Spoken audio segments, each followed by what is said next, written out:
Oh yeah, we're here. Sorry, I'm a little late.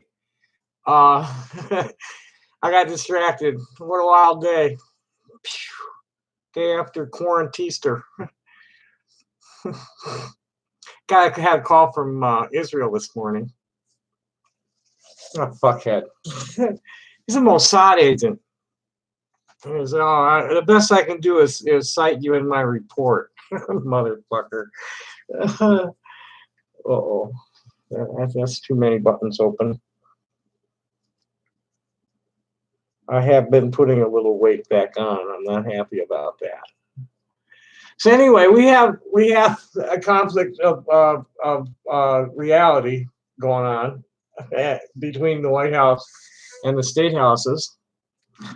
The state houses are like listening to the public health officials and the epidemiologists on this, right? The tech heads that know what's going on, and the White House is listening to the megachurch pastors and corporate CEOs about they need their money, and they gotta have their gullible idiots in there to preaching unless they arrested him or he was in the hospital. I don't think he made it to the hospital. They put him in the ground. Eyes of COVID for going to church, it was a sacrifice. It's like, wow, man, you don't see the irony in this shit.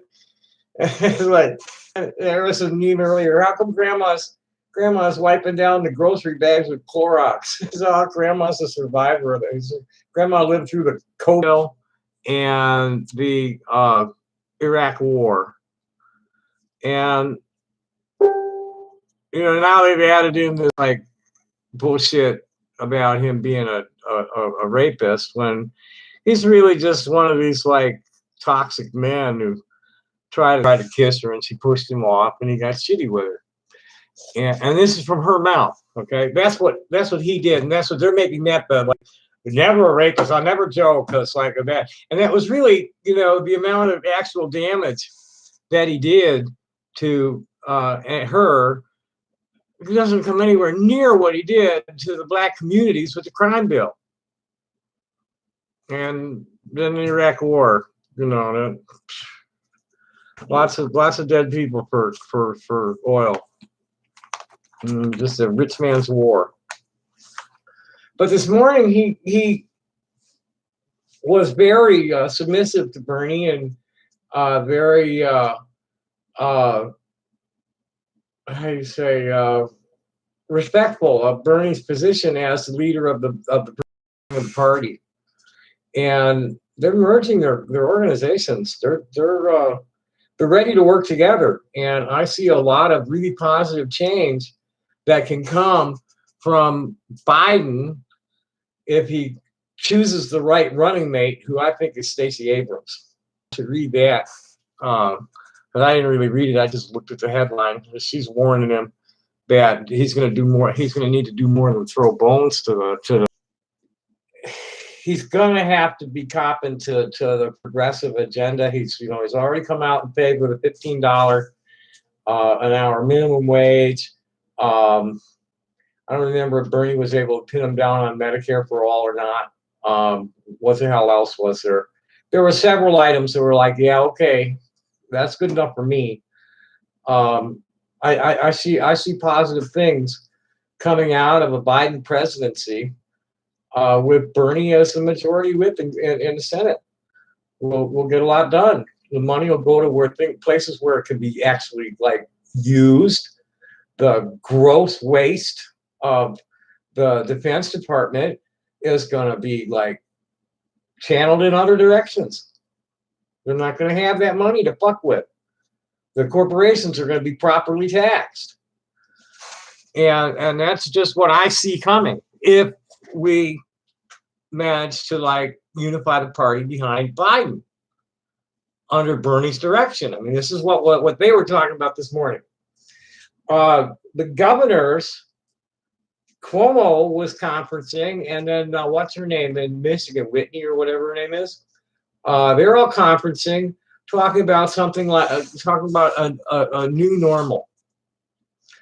And they were focused on the public health considerations that there can be no economic recovery without a recovery from the public health crisis. You can't have one without the other. If you don't have workers if people are too sick to go to work, there's no point in opening the businesses. So the reason they shut them down in the first place was that there was not enough known about this. This was a brand new virus that nobody has any natural immunity to. And the models were saying if they just let it run through the population, there was potential for millions of casualties, which is why they shut it all down. And there were places that really didn't need to be shut down. But some of those places that are not really at risk for infection, if the infection does show up because of the down, and they're talking about opening things up incrementally. NASA, I just saw a photo from NASA, said that the air pollution on the East Coast is 30% reduced. I saw a picture from Los Angeles. It was just fucking amazing. It's like, wow, look at that air. It's not gray. Here it's clean, it's quiet. It's, animals are coming back to places. Ducks were walking downtown somewhere. The porpoises are back in the Venice canals. What the hell else was there that was real cool? I don't know. There were just a lot of positive things coming out of this in terms of the earth heat. It just can't. It's not sustainable. The planet can't take it without history. And as a result, yeah, pretty much.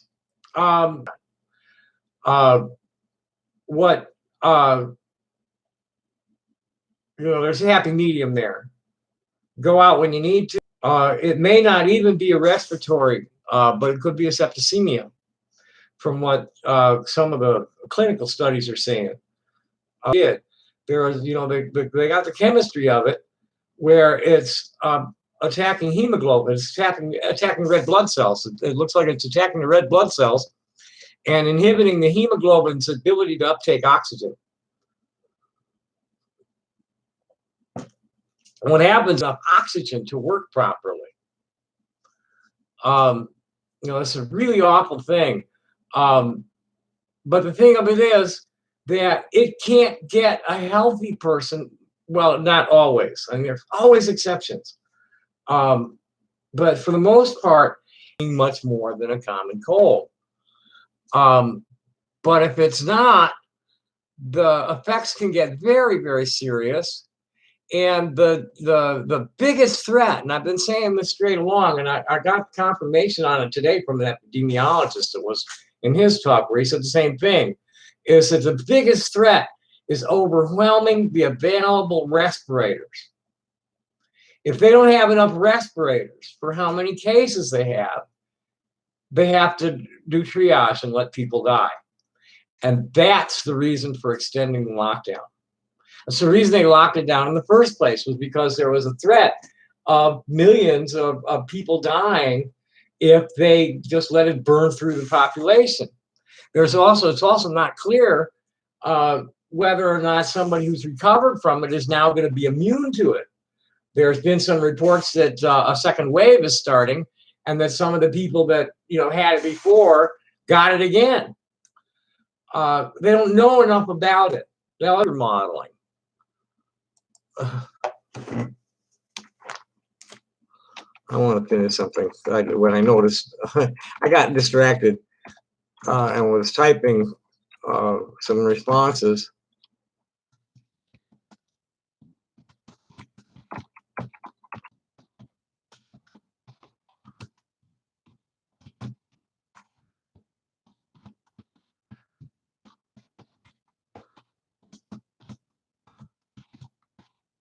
Come on, get out of the way. Shit popping up from my mouse. Put the mouse out of the way to type, and something below where I was typing decided to pop up and get in the way of what I was typing.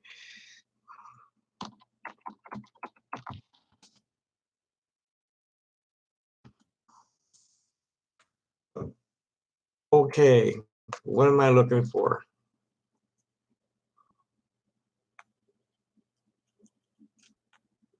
Oh, I heard that from one of the traveling people that somebody was in Colorado issued double EBT benefits for April.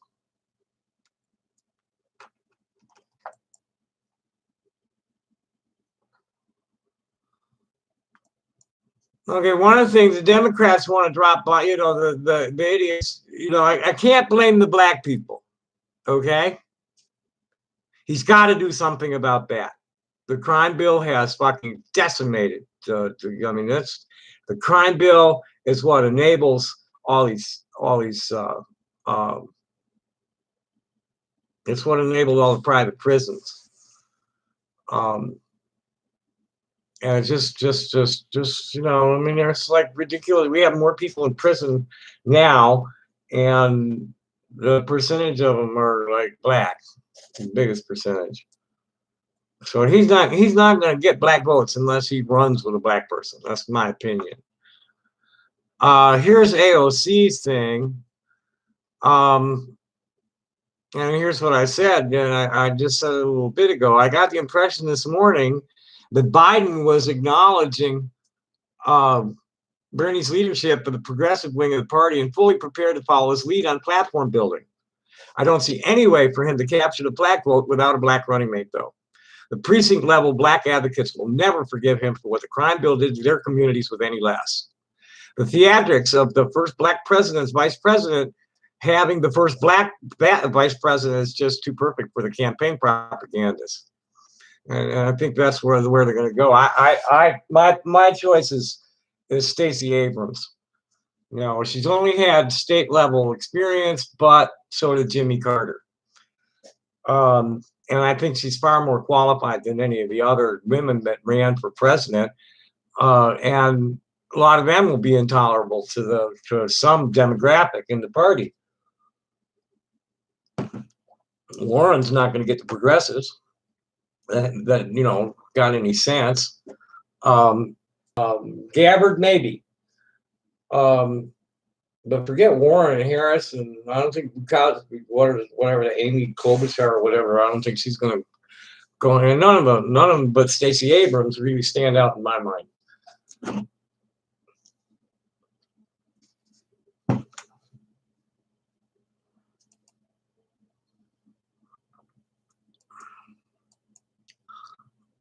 So anyway, let's see what else is. Oh, I wanted to read that thing. I hadn't read. See, Ocasio-Cortez warns Biden that just throwing progressive a couple of bones will not be enough.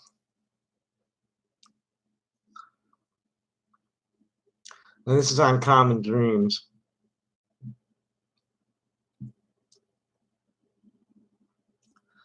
Yeah, well, this is just some fucking rhetoric. At the bare minimum, we should aspire to be better than what we have been before. People need to feel hope.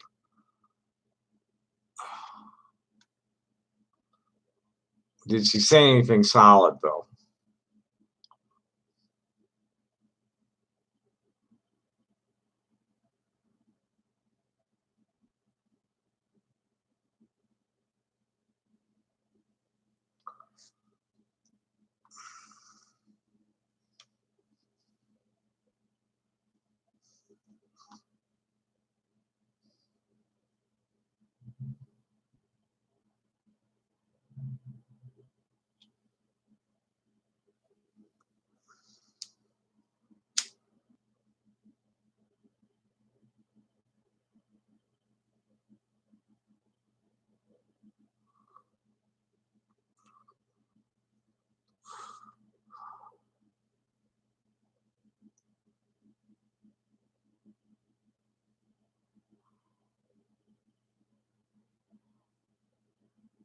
Yeah, she didn't really say much.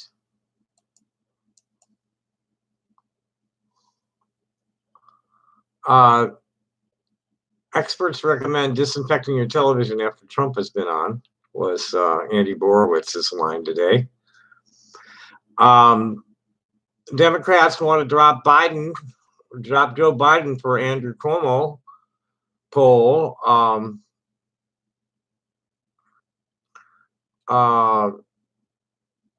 people in hell want ice water. Admittedly, I'm just speculating. But you can't just drop Biden for Cuomo unless Cuomo is willing to accept the nomination. I'm pretty sure he won't be.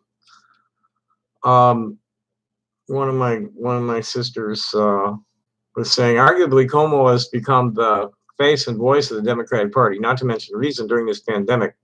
Uncle Joe seems to have gone fishing. The only people I trust behind the podium today are Dr. Fauci. There's people calling him out for like pushing junk science during the HIV epidemic response. Big old house got picked up by the tornado yesterday in Georgia. Don't worry about climate, man. Just don't worry about that climate change. Yeah, here's a Virginia pastor. He's about the evangelical pastor died of COVID-19 just weeks after proudly showing off how packed this Virginia hospital and Virginia church was. And vowing to keep preaching unless I'm in jail or in the hospital. Well, you died, fool. And that's where it's at, you know. There's no good reason to defy the public health directives. None. You know, your rights are not being infringed on. What's happening is your elected representatives are doing what they believe is the right thing to do in your best interest, which is their job. Homeless people are taking over from Vice News. Homeless families are taking over vacant homes to protect themselves from coronavirus. Don't see Trump offering any of his hotel rooms for homeless shelter. And we don't see any of the mega church pastors offering up their churches or even donating anything to anyone.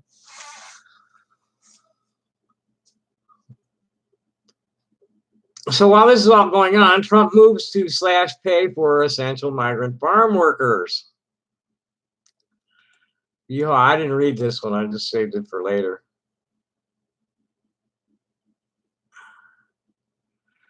Trump administration is working to slash the wages of migrant farm workers, even as it works to send direct aid to farmers and ranchers hurt by the coronavirus pandemic. The plan, led by the White House Chief of Staff Mark Meadows and Agriculture Secretary Sonny Perdue, could lower pay for some 250,000 foreign guest laborers, even though they've been declared essential workers.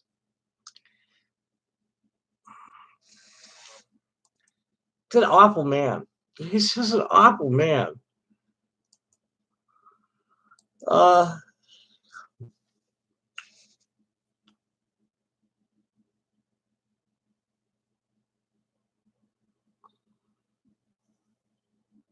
almost want to play this for you, or I'll just give you all the link.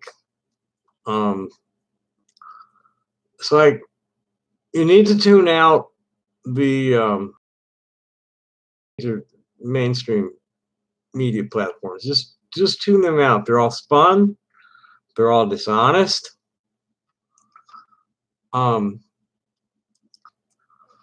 This is the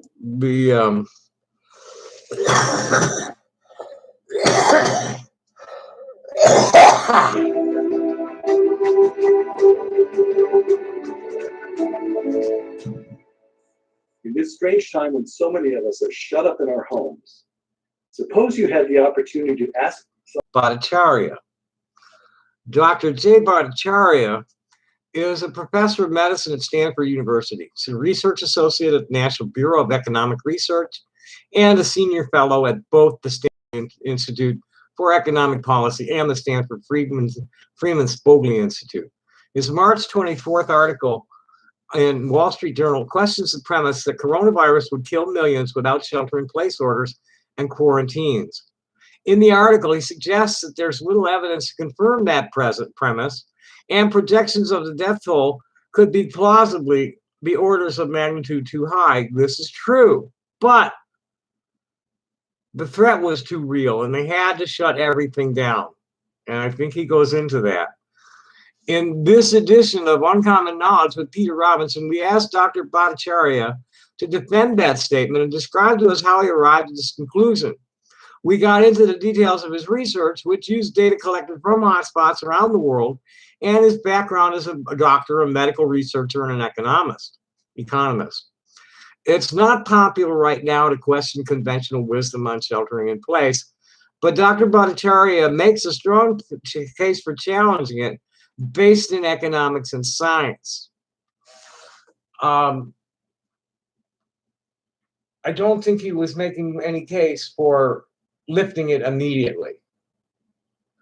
They're all talking about incremental lifting of it, and they're all talking about dealing on it on a place-by-place basis. You can't, it's not one curve. It's more like a bubble map where there's different rates of infection and different rates of recovery, different rates of death, all based on all kinds of different parameters of, rural versus urban, population. The mental health and their physical health has been challenged by just so much deprivation in their communities. And same with Native Americans. They're worried about the Zunis going extinct. The Navajo reservations having a horrible time because they don't have the ICU facilities that are necessary. The problem, big problem, is that anybody who gets too serious needs to be ventilated.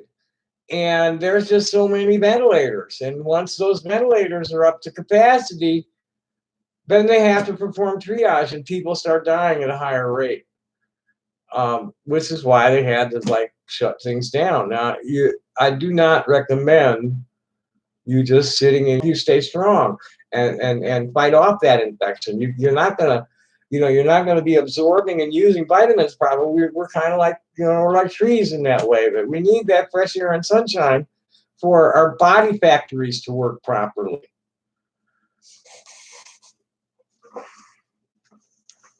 But I'll just give you the link to this and read my comments.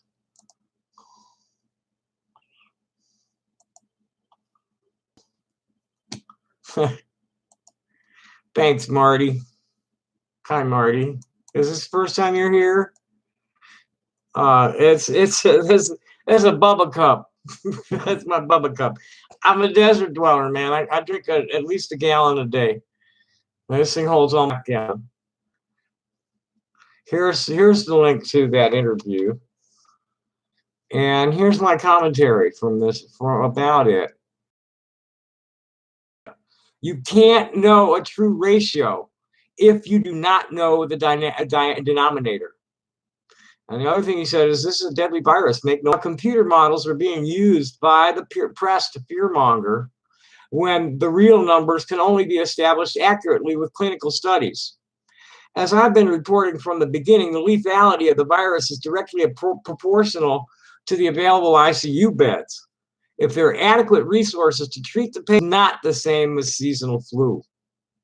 It's much worse. But how much worse is unclear at this time because there haven't been enough properly designed clinical studies. Only a lot of conjecture built on computer models. The doctor is saying that the possibility exists that it will turn out to be less lethal than the flu. But that can't be determined from the raw data. There need to be controlled studies first. It is not a single curve, but more like a topographical map with highly variable rates. And I had some personal notes I don't need to read to people. I tagged some people that were, some of the people were questioning the wisdom of the lockdown, and others have been struggling to keep the truth flowing in the face of this misinformation infodemic. There's so many conflicting out there. This is an interesting video too. I'll give you the link to it. This is an Italian doctor, one with. All this and more coming up in today's Going Underground. But first, let's go straight to a hospital in Modena, where we're joined via Skype by Dr. Giovanni Goraldi, an infectious disease specialist who's at the forefront of the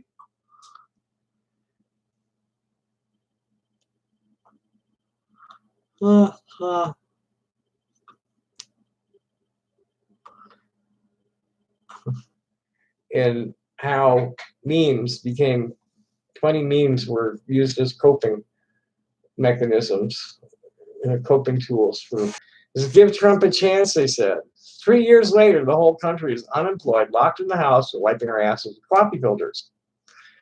There was another one that said okay, America, you wanted a reality show star for president, so now you're all on Survivor.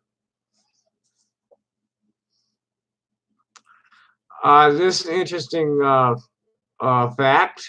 All 6 countries with the best response to COVID-19 have one thing in common: women leaders. Today was the anniversary of the day that Tom Herndal was killed. If you don't know who Tom Herndal was, he was a journalist, author from Britain, a British journalist and author who was killed in occupied Palestine by the Zionists, murdered, assassinated. So out there shooting pictures, I guess. They didn't want,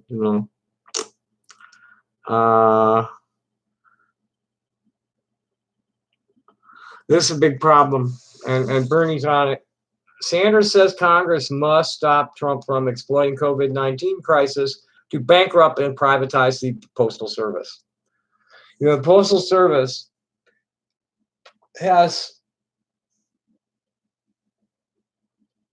there's constitutional mandate for the Postal Service in the first place.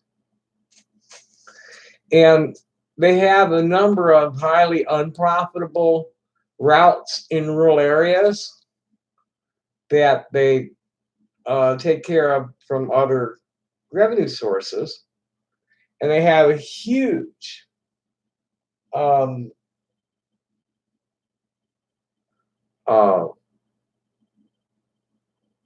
privatize it. I do know that rural routes, if they're privatized, nobody's going to be under any legal obligation to get the mail to these people. It's too expensive to drive 40 miles to somebody's house to give them a package of junk mail.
Here's some of the idiots.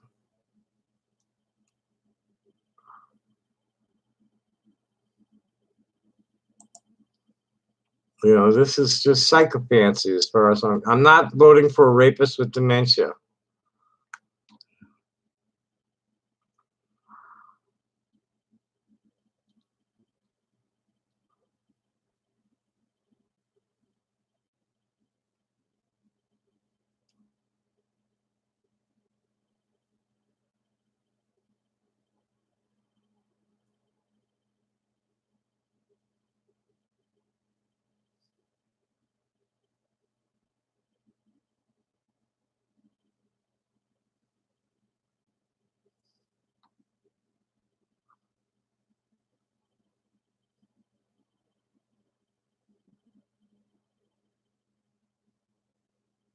Wow. I'm not getting much interaction here. And I've already pretty much said what I wanted to talk about is that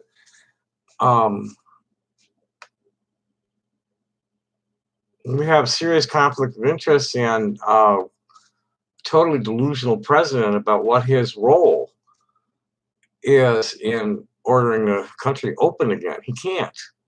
The governors, and he told it, on the 16th of March, he said that people should be following the directive of their local authorities. And that's what the local authorities did, is they stepped up and they did what they thought would be in the best interest of their populations and protecting their populations, and did it. And it's up to them to decide when to stop doing it, not the president. He does not have legal authority. Just delusions is all he's got. And he's surrounded, he's lies constantly. He's surrounded by people that swear to it. We got to get rid of that man in November, or this republic is gone. It'll be full-blown fascist. The first person on the left or the right decides they can't take it anymore and goes postal and makes a spectacle, that gives them the excuse they need. And we'll have full-blown martial law in the cities. Probably the countryside too. And I think on that, I'm going to say thank you for coming and happy day. Bye.